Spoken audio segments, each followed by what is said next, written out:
3. Kota minyak, sebutan kota Dumai. Putri 7, nama kilangnya. Dongeng ini akan saya mulai. Sembah dan sujud untuk semuanya. Halo teman-teman seluruh Indonesia, namaku Elisia. Aku adalah peserta dari Riau. Hari ini aku akan menyampaikan dongeng yang berjudul Legenda Putri 7 dan Asal Mula Kota Dumai. Pasti teman-teman udah gak sabar nih. Begini kisahnya. Alkisah, pada zaman dahulu kala di daerah Dumai berdiri sebuah kerajaan yang bernama Kerajaan Sri Bunga Tanjung. Kerajaan ini dipimpin oleh seorang ratu yang bernama Ratu Ciksima. Ratu Ciksima memiliki 7 orang putri. Mereka semua sangat cantik jelita. Namun di antara ke-7 putri tersebut, putri bungsulah yang paling cantik.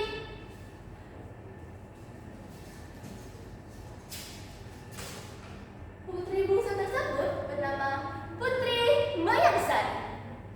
Putri Mayangsari memiliki keindahan tubuh yang memesona. Kulitnya lembut bagaikan sutra, matanya yang berkilau bagaikan bintang kejora, wajahnya yang elok dan berseri bagaikan bulan purnama, dan rambut panjangnya yang ikal terurai bagaikan mayang.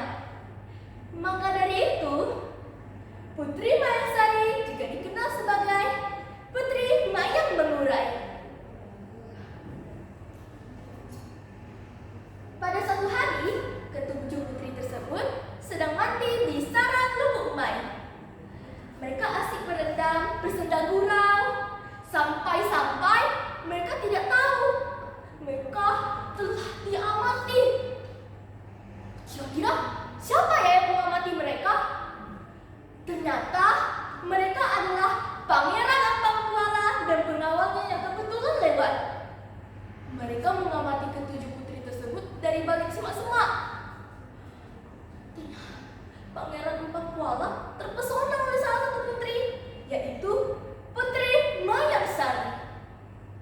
Ia bergumam, "Gadis cantik di Lubuk Umai, cantik di Umai, di Umai."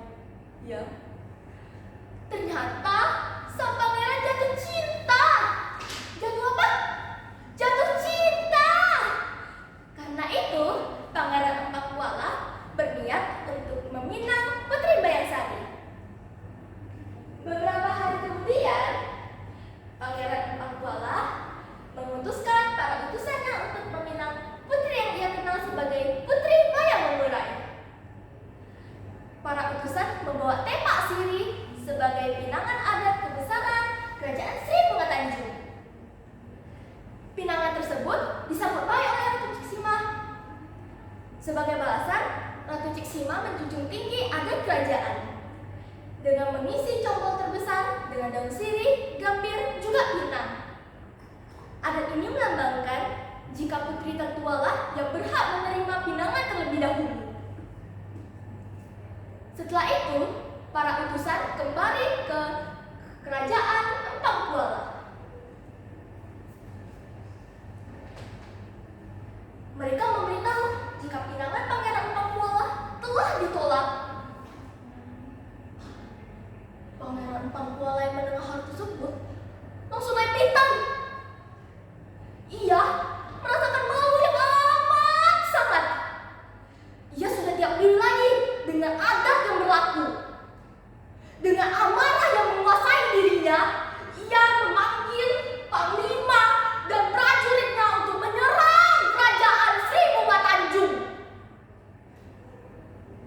Nah, maka peperangan antara kedua kerajaan tersebut sudah tidak dapat dielakkan lagi. Di tengah berkecamuknya peperangan, Ratu Ciksima segera membawa ke-7 putrinya ke dalam hutan, dan Ratu Ciksima menyembunyikan mereka ke dalam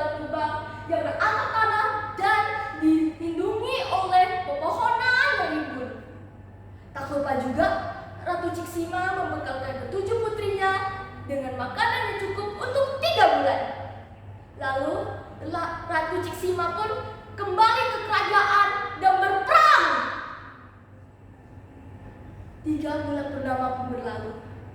Namun, perang tak kunjung usai.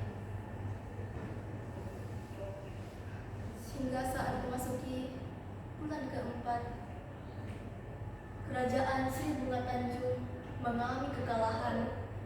Rakyatnya banyak yang tewas. Namun, Ratu Ciksima tak mengenal yang namanya putus asa. Ratu Ciksima langsung meminta bantuan jin yang sedang bertapa di bukit Sungai Puluwai. Secara tiba-tiba, pasukan Empat Kuala diserang dan tertimpa oleh beribu-ribu buah bakau. Buah-buah bakau tersebut menusuk tubuh mereka hingga mereka lumpuh. Saat mereka sedang tak berdaya, utusan Ratu Ciksima menghampiri Pangeran Empat Kuala. Pangeran Empat Kuala yang menyadari hal tersebut bertanya, "Hai orang Sri Bunga Tanjung, apa maksud kedatanganmu?" "Hamba datang untuk menyampaikan pesan Ratu Ciksima. Perbuatan kita telah menodai pesisir Sri Bunga Tanjung dan merusak bumi. Siapa yang datang dengan niat buruk, maka akan tertimpa oleh malapetaka. Namun sebaliknya, siapa yang datang dengan niat baik, maka sejahteralah hidupnya." Maka dari itu, apakah pangeran berkenan untuk menyelesaikan perang ini? Pangeran Empat Kuala yang mendengar hal tersebut pun langsung menyadari jika dirinya lah yang memulai peperangan. Pangeran Empat Kuala berkata, "Kalah menjadi abu, menang menjadi arang." Setelah itu, Pangeran Empat Kuala pun memanggil utusannya, memanggil prajuritnya dan semua panglimanya untuk kembali ke kerajaan Empat Kuala.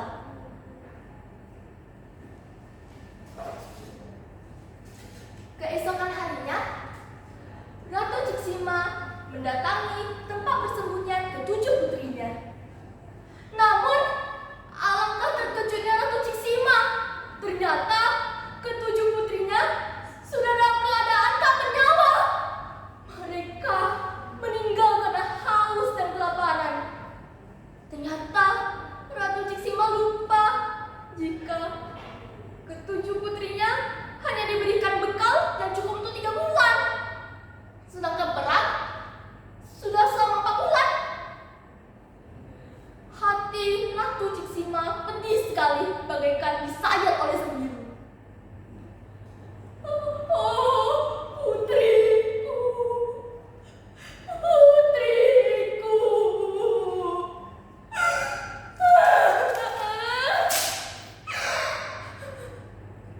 Ratu Ciksima menangis sejadi-jadinya karena tak tahan dengan kematian ketujuh putrinya.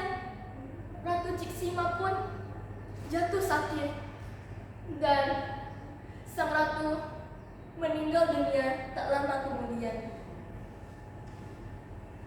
Hingga kini, pengorbanan Putri 7 masih dikenang di kilang minyak PT Pertamina Dumai, dinamakan Putri 7, dan lirik lagu Putri 7 sekarang dijadikan sebagai musik pengiring tari pulai dan asing tayang para tabib saat mengobati penyakit. Sekian dan demikianlah dongeng yang ingin saya sampaikan. Sekian dan terima kasih.